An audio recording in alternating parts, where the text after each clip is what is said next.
మీదండి? కాదు. సరిగ్గా చూడండి, మీదే అయి ఉంటుంది. బంగారం గురించి బలవంతం చేయక్కర్లేదయ్యా, అది మా సిస్టర్ కాదని చెప్తున్నా కదా. మీరు ఉండండి, ఆడ ఆలోచిస్తారుగా. ఇంకోసారి చూడండి.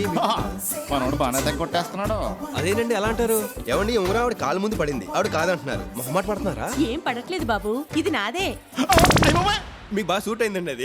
ఏమండే ఆ ఉంగరం నాది. చిన్నవర్మాయ్, ఎంతమంది దిగారా విజయవాడలో? బాబా ఉంగరం పోయిన తర్వాత రామాలండి. యాక్చువల్గా వీడు మీతో మాట్లాడతానంటేని ఐడియా ఇచ్చా ఉంగరం ఇచ్చానండి. అది నాదేనండి, ఇచ్చేమనండి. ఊరే అలా కనాలేసి వాళ్ళ చూస్తామంటారా, ఇచ్చామని చెప్పు. అయిపోయి అలా గట్టిగా పట్టుకోకండి, టైట్ అయితే మళ్ళీ రాదు. ఇక నువ్వు దీన్ని మర్చిపో బాబు. దసరా రోజు బంగారం దొరికితే మంచిదని, ఇచ్చిన వాళ్ళని బంధువులని అంటారు. ఆహా, భలే మాట చెప్పారండి. వెళ్దాం పదండి. సార్ నా ఉంగరం.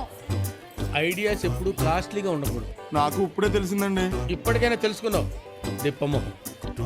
అంటే నా ఉంగరం పోయినట్టేనా? పోతే పోయింది లేరా, దాంతో పెళ్ళి ఎదిరికి పడ్డానో చేయింతాను.